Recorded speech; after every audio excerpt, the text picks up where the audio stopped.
Nykyään kyberturvallisuudesta puhutaan yhä enemmän ja enemmän. Mutta mitä se on? Ja onko Suomi hyvä siinä? Siitä jutellaan tänään. Minä olen Juho Karjalainen ja tämä on Uniikkia Oulusta.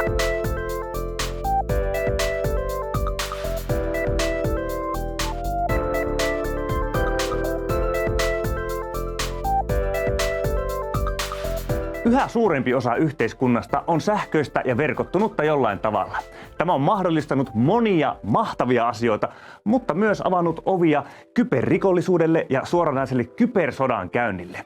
Siksipä yksilöiden ja organisaatioiden on huolehdittava kyberturvallisuudesta. Täältä Oulun yliopistosta meiltä löytyy todellinen aiheen asiantuntija, nimittäin kyberturvallisuuden professori Kimmo Halunen. Tervetuloa! Kiitos. Käykää siihen. Kiitos.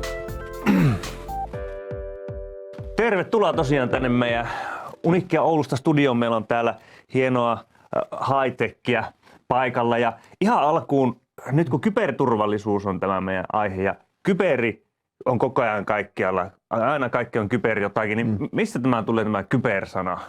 No sehän alun perin varmaan kreikan kielestä lähtöisin. Nykyään sillä tarkoitetaan tätä meidän digitaaliseen maailmaan liittyvää. Eli jos se on älykäs, jos se on verkottunut, niin katsotaan, että se kuuluu tähän kybermaailmaan.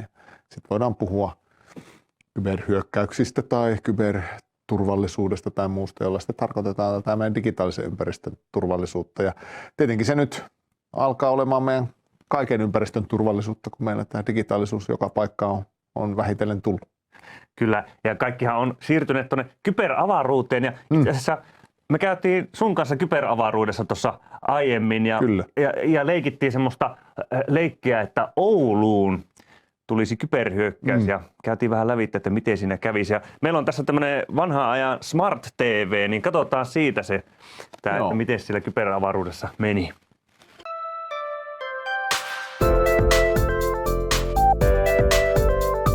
Tervetuloa kyberavaruuteen!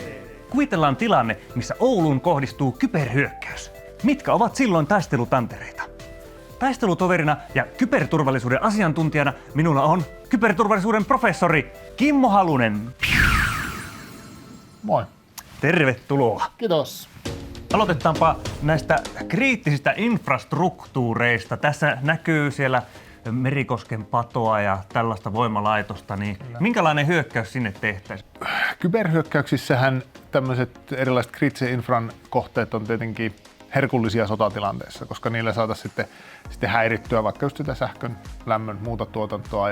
Ja tuommoisissa teollisuuslaitoksissa ja tuommoisissa, mitä tuossakin näkyy, niin niissähän on paljon nykyään erilaista älyä, ohjelmoitavia laitteita, jotka ohjaa sen laitoksen toimintaa. Ja sinne voisi sitten pahantahtoinen toimija pyrkiä haittaohjelmalla sitten vaikka sammuttamaan niitä tai sitten hajottamaan sen laitteen kokonaan niin, että jouduttaisiin sitten korjaamaan jotakin hyvin ehkä vaikeastikin niin kuin saatavia komponentteja. Pankkimaailma. Kyllä. Tehdäänkö sinnekin kyberhyökkäyksiä? Jos Ouluun tulisi hyökkäys, niin sieltäkö kaatuisi pankit vai mitä tapahtuu? No meille on hirveän tärkeää, että pankkijärjestelmä toimii, pystytään ostamaan tavaroita, hoitaa raha-asioita. Ja meidän raha-asiat on hirvittävän paljon nykyään digitaalisia. Enemmän ehkä tuolla virtuaalivaluuttamaailmassa on sit sitä, että on pyritty ryöstämään. Ja niin kuin esimerkkejä Pohjois-Korea nousee esille aika usein tämmöisenä niin kuin ryöstöretkien tekijänä, että heillä on vaikea saada ulkomaista valuuttaa, niin he saattaa sitten niin kuin käyttää tämmöisiä kyberhyökkäyksiä, on ne sitten yksilöitä tai koko pankkijärjestelmää vastaan, josta ne saisi sitten itselleen imuroitua sitä rahaa. Että Pohjois-Korea voi viedä rahat tililtä täältä Oulun osuuspankilta ja muilta vai? No niin, teoriassa joo, mutta ei se nyt onneksi ehkä ihan meidän arjessa se suurin pelko kuitenkaan onneksi ole, että vaikka se mahdollista onkin. Tiedon välitys. Kyllä. Sekö on tämmöinen yksi taistelutantere? Ja se on selkeästi tämmöinen iso taistelutanner niin kuin sodankäynnissä yleensä aina ollut, mutta tässä kybersodassa myös. Luonnollisesti tuommoisen painettuun lehteen voi olla vähän hankalampi päästä käsiksi kuin sitten taas tuollaiseen älypuhelimeen, mitä tossakin kahvinlomassa me monesti nappuloidaan, niin se on kaksi ehkä kilpailevaa intressiä tämmöisellä hyökkääjällä. Eli toinen on se, että saada se oma viesti, mahdollisesti tämmöinen propagandatyyppinen viesti esille sinne kohdevaltion vaikka kansalaisille. Toinen tapahan sitten niin koittaa aiheuttaa hajaannusta, että hirveästi eri ristiriitaisia viestejä, jolloin ihmiset ei tiedä, mikä on totta. Sitten mennään vähän ulkoavaruuteen. Ei Oululla vielä omaa satelliittia ole, mutta jos olisi tämmöinen Oulu-satelliitti, niin sinne varmaan jotenkin hyökättäisiin vai? No joo, toki niin kuin yksittäisen kaupungin satelliitti kuulostaa ehkä vähän hassulta, mutta että kyllähän meidän niin kuin yhteiskunta on riippuvainen tämmöisestä avaruustoiminnasta jo ihan niin kuin GPS:stä lähtien tai tämmöistä niin kuin satelliittipaikannuksesta lähtien. Jos katsotaan vaikka tätä niin kuin Ukrainan sotatilannetta, niin sielläkinhän tässä uuden hyökkäyksen alussa niin kohdistettiin hyökkäys satelliittikommunikaatioon, koska katsottiin, että se on tärkeää ja arvokasta esimerkiksi Ukrainan puolustusvoimille. Tietokone, minkälainen taistelutantere se on? No kyllähän se on valitettavasti ehkä niin kuin ihan arkipäiväisestikin semmoinen taistelutanner, erityisesti tämmöisten niin kuin rikollisten kanssa ja muuta. Jos Ouluun tulisi tämä hyökkäys, niin mitkä ne olisi ne tietokoneet, mitkä kaapattaisiin? Mitä se haluaa se vieras valtio vaikka? No kyllähän niin kuin, jos nimenomaan Oulua ajatellaan niin tämmöisenä niin kuin teknologiakeskittymänä, niin kyllähän täällä on paljon sellaista tietoa ja tietotaitoa, että tämmöisessä vakoilumielessä 6G-osaaminen tai moni muu tämmöinen teknologiayritys vaikkapa saattaisi olla kohteena. Tietysti mielessä se on arkipäivää jo nyt, se ei tarvitse sitä sotatilaa. Nyt kun nykyään droneja löytyy kaikilta, niin voiko semmoisen droneinkin laittaa kyberhyökkäyksen? Kyllähän se vaan onnistuu ja sen voi pudottaa vaikka taivaalta näin.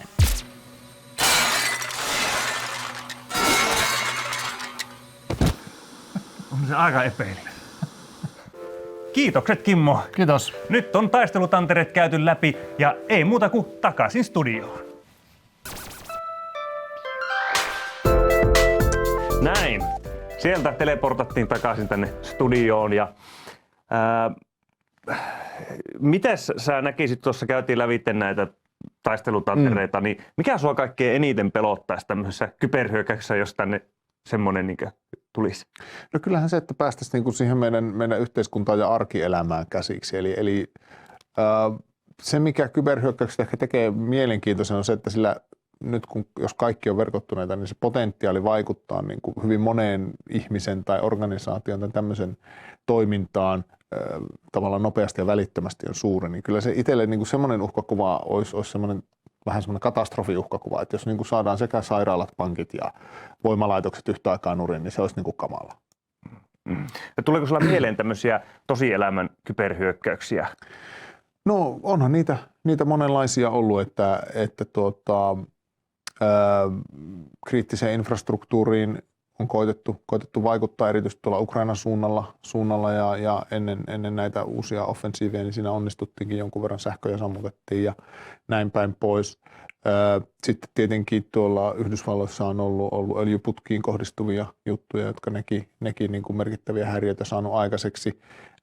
Sitten tämmöiset pienimuotoisemmat, tämmöinen kyberrikollisuus on meillä arkipäivää, eli että tulee vaikkapa kiristyshaittaohjelmia, jotka on kovin yleisiä, haittaohjelmia, joilla koitetaan varastaa sitten, sanotaanko yksilöiden kannalta ehkä semmoinen suurin uhkakuva, niin koitetaan varastaa sitten vaikka henkilökohtaisia tietoja, pankkitunnuksia tai muita, niin tämmöisiä on tavallaan jatkuvasti liikenteessä. Niin niistä sitten pyritään myös varoittaa vaikka Kyberturvallisuuskeskus meitä, että hei, että nyt tämmöinen on liikkeelle, että ei ehkä ihan taas kaikkea kannata klikkailla, mitä sinne kännykkään tulee. Joo, ja se on jännä, nämä hyvin hyökkää tähän psykologiaan, että mäkin jäin kerran, minä olin uhri kerran tämmöisessä kyberhyökkäyksessä ja se oli joskus silloin Facebookiin tuli joku semmoinen linkki, että hei, että kato, tässä on siisti kuva sinusta. Ja mä ajattelin sillä, että no, minkälainen kuva siellä on. Ja sitten sieltä tuli joku haittaohjelma ja sitten loppujen lopuksi tietokone täytyi puhdistaa ja sinne meni kaikki tiedot. Ja, Kyllä.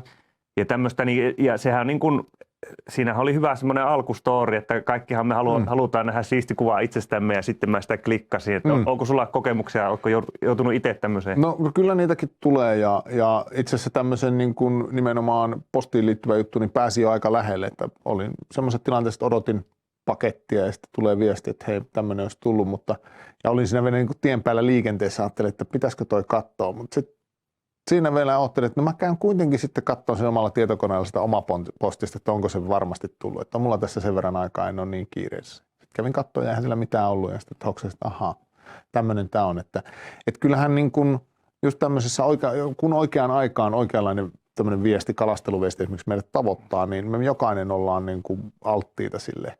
Ja siksi niin kuin sit meidän pitää pystyä rakentamaan ne järjestelmät niin, että tämmöiset yksittäisen ihmisen haksahdukset ei sitten aiheuttaisi mitään kauhean suuria vahinkoja sitten esimerkiksi siellä jonkun organisaation tai jonkun prosessin toiminnassa. Jokainen meistä tavallaan on altis sitten tämmöiselle tietynlaiselle vaikuttamiselle ja sitten joskus se heikko hetki sattuu itse kullekin, niin sitä kautta sitten voidaan päästä eteenpäin, että voidaan rajoittaa sitten. Ja sitten toinen tärkeä on tietysti se, että pystytään havaitsemaan se, mikä on hirveän tärkeää nykyään. Minkälaisia nämä on nämä kyberrikolliset? Onko ne sellaisia nörttejä tietokoneiden ääressä vai minkälaista tämä on nykyään? Nykyään kyberrikollisuus erityisesti niin on valtavan paljon ammattimaistunut.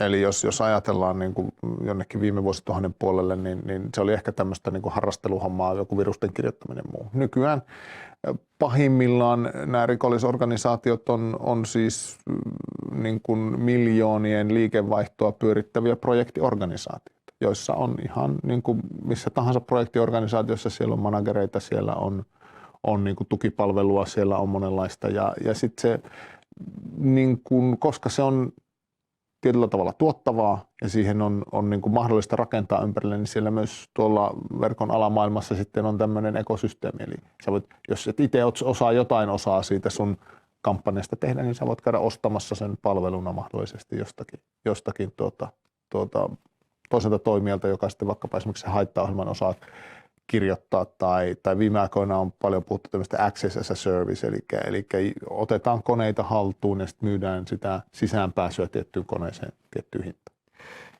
Eli onko semmoiset ajat ohi, että on tämmöisiä sankarihakkereita, jotka sitten yksinään sieltä jostakin makuuhuoneen tietokoneelta sieltä pääsee jonnekin Pentagoniin?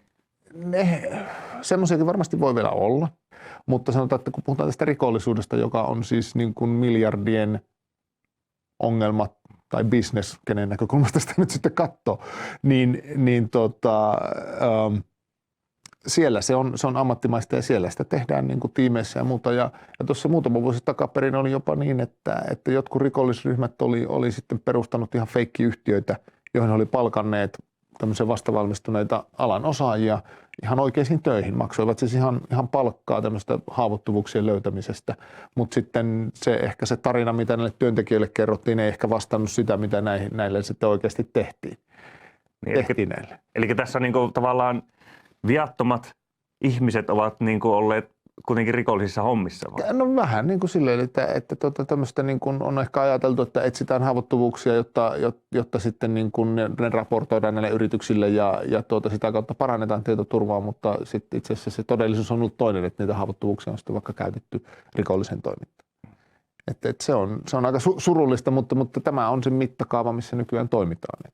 Ja niin silloin kun puhutaan näistä kriittiseen infrastruktuuriin hyökkäyksistä ja tämmöisistä, niin näitähän yleensä on niin kuin valtiolliset toimijat tekemässä. Se on vielä sitten erikseen valtiotoimijat, joilla sitten yhtenä on tämä tiedonkeruu, eli tämmöinen ihan perinteinen, mitä nyt valtiot harjoittaa tämmöistä vakoilutoimintaa, niin sitäkin tietysti tietoverkoissa tehdään yhtä lailla. Ja toinen on sitten tämmöinen vähän sotilaallisempi näkökulma, eli siihen, että valmistaudutaan vaikuttamaan just näihin yhteiskunnan kriittisiin järjestelmiin joihinkin ja pyritään sinne löytämään niin kuin jalansijaa jollakin tavalla. Joo, ja nyt kun ollaan tässä meidän kyberympäristössä täällä, niin mulla on täällä mukana tämmöisiä erilaisia laitteita. Ja mä ajattelin, että mikä se on sun mielestä näiden niin kuin, tämän kyberturvallisuuden taso. Jos mietitään vaikka tätä. Tämä tietokone on, miltäs vuodelta tämä oli? 90. Studiossa tiedetään, että se on 90 vuodelta. Ja tässä on modemikin ja kaikki. Se on niin aika high-techia, että se on ollut jo internet valmis silloin. Joo.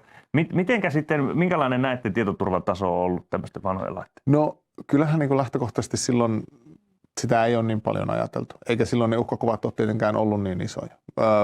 Monet siis ton ajan tietokoneet, ja jos mennään sinne 80-luvulle, niin niissähän ei oikeastaan edes välttämättä ollut tuommoista yhteysmahdollisuutta ulkomaailmaan muuten kuin sitten jonkun levykkeen tai muun avulla. Ja sillähän tavalla sitten niin kuin, kyllä juuri tommosen avulla, ja sillähän tavalla sitten niin kuin ne ensimmäiset virukset on lähtenyt leviämään.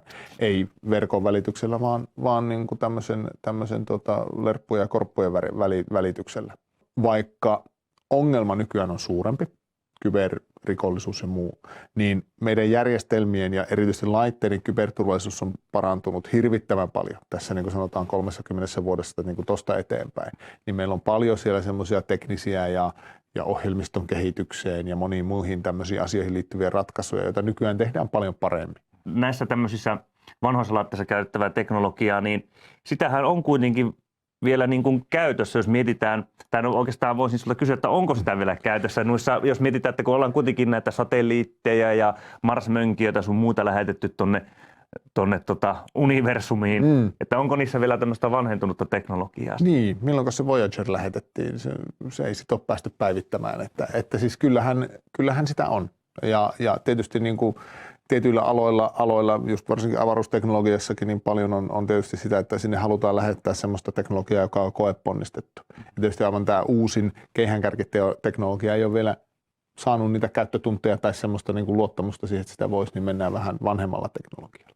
Ja siinä on tietysti vähän sitten just tämmöinen niin kuin, dilemma siinä, että okei, että me tiedetään, että se toimii paremmin, siitä on niin kuin ne alkukankeudet teknologiasta saatu pois, mutta toisaalta tiedetään, että siellä myöhemmässä uudemmassa teknologiassa jotkut esimerkiksi nimenomaan turvallisuuteen tai kyberturvallisuuteen liittyvät asiat saattaisi olla paremmin toteutettu. Sitten pitää vähän niin kuin ottaa, että millä mennään.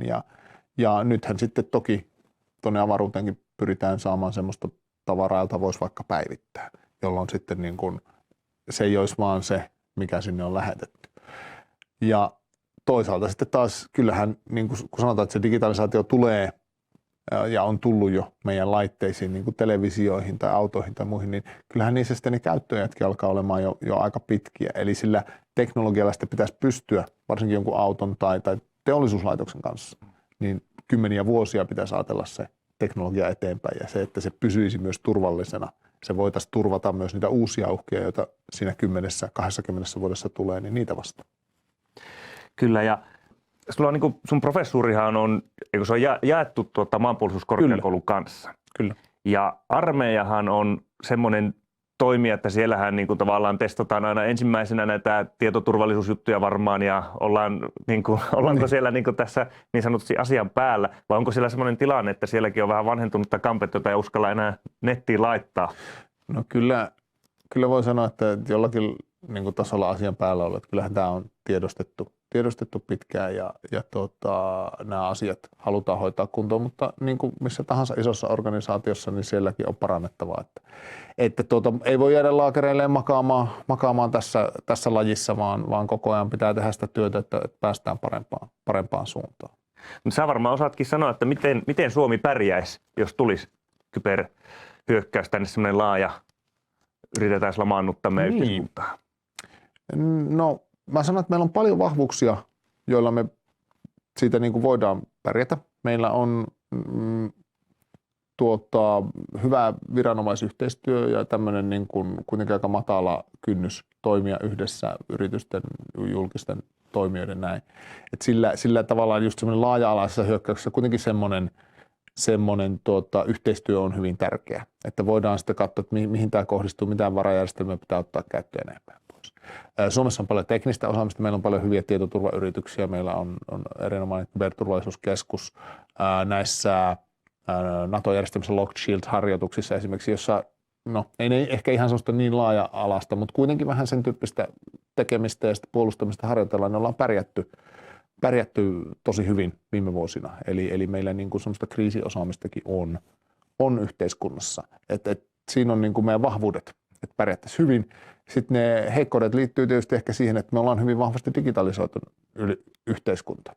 Eli aika moni palikka on siellä kybermaailmassa. Ja ei me ehkä ihan täysin tunneta sitä, että jos sieltä nyt sitten useampi palikka jollakin tasolla menisi nurin ja kaatus, niin kuinka iso korttitalon romahdus sitä saadaan aikaiseksi, että onko se pieni nurkka vai meneekö se sitten niin kuin jollakin tavalla laajemmin. Että vaikka näitä asioita harjoitellaan, niin tietenkään niin kuin sellaista tositilannetta me ei olla koettu. Ja siinä aina piilee tässä meidän niin kuin digitalisaatiossa ja kompleksisuudessa ja meidän yhteiskunnan monimutkaisuudessa niin aina riskejä sitten sen suhteen. Tarvitaanko tämmöisiin kybersodan käyntiin sitten tämmöisiä kybersotilaita? No monet maat on lähtenyt sille tielle, että mehän tuossa niin kuin näistä länsimaista tiedetään, että Britanniassa on tämmöisiä kybersotilaita ja Jenkeissä varmasti myös iso määrä ja toki muissakin maissa niin kuin sotilaallisestikin johdetaan ja varmaan myös Suomessa jollakin aikavälillä sitten tämmöistä viedään eteenpäin, että se on kuitenkin se uusi taistelutanner ja sinnekin sitä sotilaallista osaamista sitten jollakin tavalla tarvitaan. Mutta kiväärin käsittelytaito tai panssarivaunun ajamistaito ei ole niin isossa roolissa, vaan enemmän sitten nämä ATK-taidot tai tämmöiset tietojen käsittelyyn liittyvät ja ohjelmointiin ja yleensä kyberturvallisuuden ymmärtämiseen liittyvät taidot korostuu. Ja se on tietysti hieno asia, koska se tarkoittaa, että me ehkä niin kuin pystytään laajemmin yhteiskunnasta, kun ajatellaan minkälainen meidänkin maanpuolustuksen tapa on reserviläisarmeija, niin pystytään niin kuin ehkä laajemmin yhteiskunnasta sitä ihmisiä hyödyntämään sit siinä, jos semmoinen tilanne tulee, koska se osaaminen voi olla niin monessa eri paikkaa. Ja nyt kun NATOon ollaan liitytty, miten tämä vaikuttaa tähän meidän kyberturvallisuuden tasoon? Joo, se onkin hyvä kysymys. Varmaan tämmöisessä niin kuin ihan arjessa mä sanoisin, että ei hirveästi, että jokainen, niin kuin muussakin puolustuksessa, niin NATO-valtiohan kuitenkin itsenäisesti tekee sitä puolustusta ja meidänkin täytyy suomalaisena yhteiskuntana se kyberturvallisuus rakentaa ihan itse. Mutta toki siellä sitten varmasti niin kuin semmoista yhteistoimintaa, tiedonvaihtoa ja joitakin yhteisiä asioita lähdetään rakentamaan ja olettaisiin tietysti niin kuin näiden jo olemassa olevien NATO-partnereiden kanssa on varmaan jo rakennettu ja me ehkä sitten päästään osaksi sitä ja itse näkisin, että se sitten parantaa meidän mahdollisuutta puolustautua sitten tämmöisiä hyökkäyksiä vastaan. Niin, että ollaan ehkä nyt vähän vielä paremmin turvassa siellä kyberrintamallakin vai? Joo, tietyltä osin tietenkin onhan nyt nähty, että tässä esimerkiksi tämän NATO-prosessin aikana niin sitten tämmöisiä jonkinlaisia näyttäviä kyberhyökkäyksiä, tämmöisiä palveluestohyökkäyksiä tuli sitten, kun asiaa käsiteltiin jossakin elimessä, niin sitten eduskunnan sivut menee alas ja näin. Niitä ei oikein ehkä pidä niin kuin suurennella sillä lailla, että ne on vähän tämmöistä ehkä enemmän vandalismia kuin oikeita hyökkäämistä, mutta totta kai sitten se turvallisuusympäristö tällä lailla myös muuttuu ja kun ollaan osana tämmöistä liittokuntaa, niin sitten niin kuin tämä vaikka tiedustelun näkökulmasta, niin me voidaan olla sitten mielenkiintoisempi kohde ja sitä kautta meihin voi kohdistua erilaisia uhkia sitten myös kybermaailmassa. No mikä on nyt suurin kyberuhka? Jos puhutaan ihan ei tämmöistä vandalismista, vaan ihan oikeasta vaikuttamisesta ja tämmöisestä niin kuin pahan teosta semmoista niin kuin valtiollisella tasolla? No valtiollisella tasolla joo. Kyllä se varmaan semmoinen niin kuin, ehkä tämmöinen tiedustelutiedon kerääminen, vakoilu. Että päästään semmoisiin järjestelmiin, joihin me ei ehkä haluttaisi vieraiden valtioiden vaikkapa pääsevän, ja ne pääsee sitten pitkään keräämään sitä tietoa. Että tästähän nyt tuolla historiassa on jo esimerkkejä, että meillä on ollut vaikkapa ulkoministeriössä tai tämmöisessä ollut tämmöisiä tilanteita, niin kyllä ehkä se niin kuin valtiotasolla se on iso. Toinen on tietenkin se, että jos just sitten tämmöiseen kriittiseen infrastruktuuriin päästäisiin näitä takaportteja laittamaan ja sitä kautta niin kuin sitten semmoinen jonkunlainen vaikutusmahdollisuus sinne rakentamaan. Että valtiotasolla ne on tosiaan vähän erilaiset, että yksilötasolla on sitten erilaisia uhkakuvia, ne liittyy siihen arkiseen tekemiseen. Ja mitkä näitä on näitä valtioita, jotka tekee tämmöisiä hyökkäyksiä? No joo, kyllähän ne tahtoo tuolta idästä varmaan tulla, että varmasti tällä hetkellä esimerkiksi Venäjä on se, joka näkyvimmin tekee. Ja erityisesti tämmöistä, niin kuin puhuttiin tämmöistä vandalismista ja muusta, niin nimenomaan tämmöistä näkyvää toimintaa. Tietenkin sitä tiedustelutoimintaahan tekee kaikki valtiot ja siellä sitten ehkä Kiina, toisaalta myös Yhdysvallat ja tämmöiset on sitten isoja toimijoita. Iran on myös ollut viime aikoina semmoisena nouseva kybertoimija, että mielenkiintoista nähdä, että miten heidän toiminta sitten esimerkiksi Suomeen näyttäytyy, että heillä ehkä sitten saattaa intressit olla vähän muualla, ainakin nyt tällä hetkellä. Viime aikoina tapahtunut kaikenlaista tuolla Ukrainassa ja muualla on tullut vähän vuotoja tiedustelutiedoista, niin mitä niistä voisi sanoa? Kyllä, no yksi tieto, mikä nyt viime viikolla sattui omaan silmään liittyen näihin joihinkin vuodettuihin asiakirjoihin tuolla tuolla Yhdysvallain puolella oli se, että ilmeisesti Kiinalla tämmöinen satelliittikybervaikuttamisen ohjelma on ainakin rakenteella ellei peräti jopa käynnissä. Ja sehän on mielenkiintoinen tapa, koska nimenomaan satelliitteihin semmoinen perinteinen tuhoava vaikutus, jota on kehitetty jo vuosikymmeniä ja jota monilla näillä isoilla avaruusvaltioilla on, niin se on vähän hankala käyttää, koska siitä on seurannaisvaikutukset voi olla ikäviä.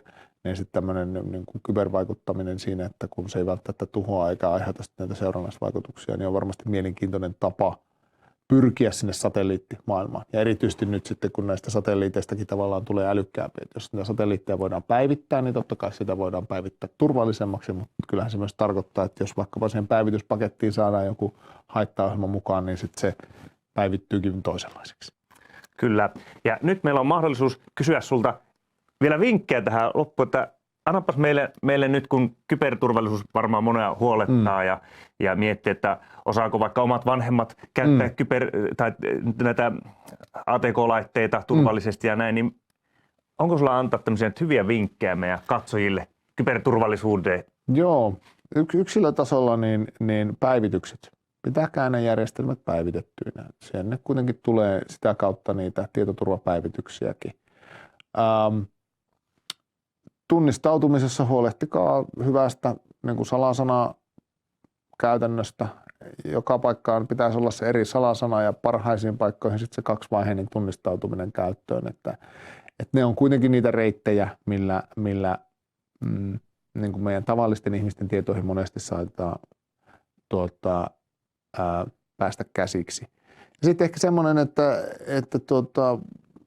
kun tuolla verkossa surffaa ja klikkailee linkkejä ja menee erilaisille sivuille, niin aina välissä pysähtyy miettimään, että onko tämä nyt okei. Että jos nyt vaikka se tulee se kalasteluvesti ja siihen klikkaa siihen linkkiin, niin se ei vielä välttämättä ole se maailmanloppu, jos siinä vaiheessa pysähtyy ajattelemaan, että hei, että no, onkohan tämä nyt se paikka, mihin mun ne pankkitunnukset piti tai tämä salasana piti syöttää. Että monesti jos jostakin sovelluksesta tämmöinen viesti tulee, niin sinne sovellukseen voi kirjautua vaikka jostain muuta kautta. Ja esimerkiksi niin kuin selaimessa niin käyttää ehkä mieluiten niitä, ottaa kirjanmerkit esimerkiksi vaikkapa oman pankin ja verottajan ja tämmöisen, missä te nyt käytte, ehkä verottajalle ei käy niin usein, mutta missä nyt sitten käytte usein, niin ottaa ne kirjanmerkit tavallaan niiden kautta mennä ennemmin kuin ehkä sen linkin kautta, joka tulee sähköpostiin tai tekstiviestinä tai muuten, niin sitä kautta aika pitkälle pääsee.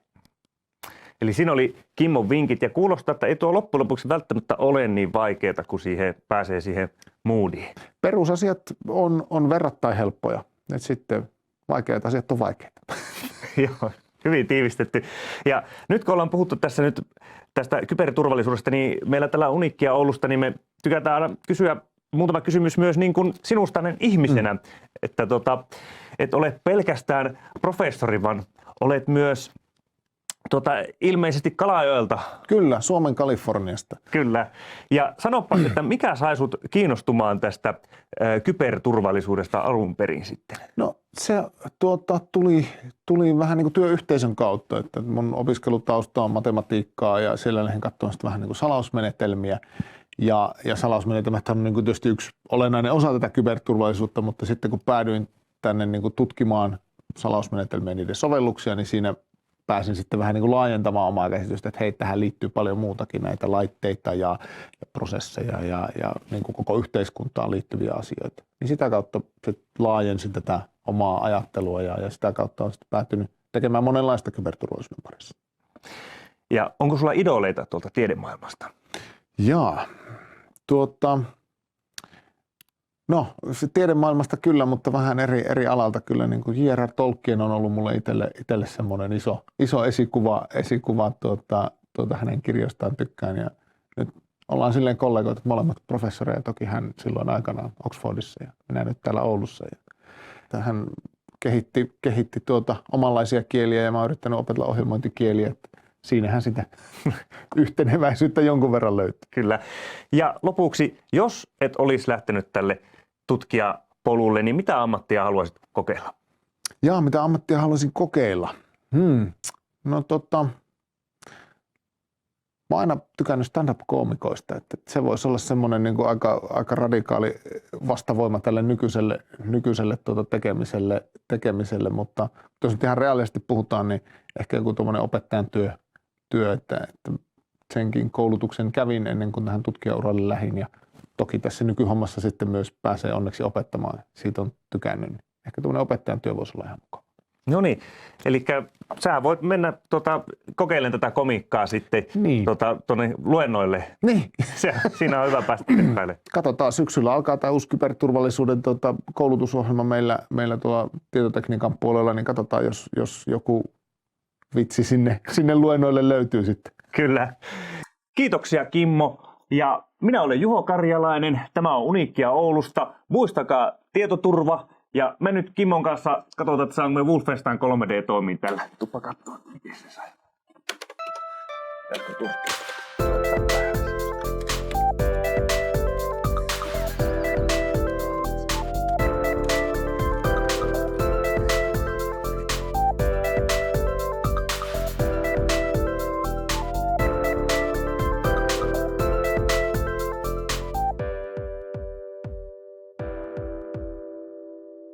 Mutta avaa nyt myös on avannut ovia.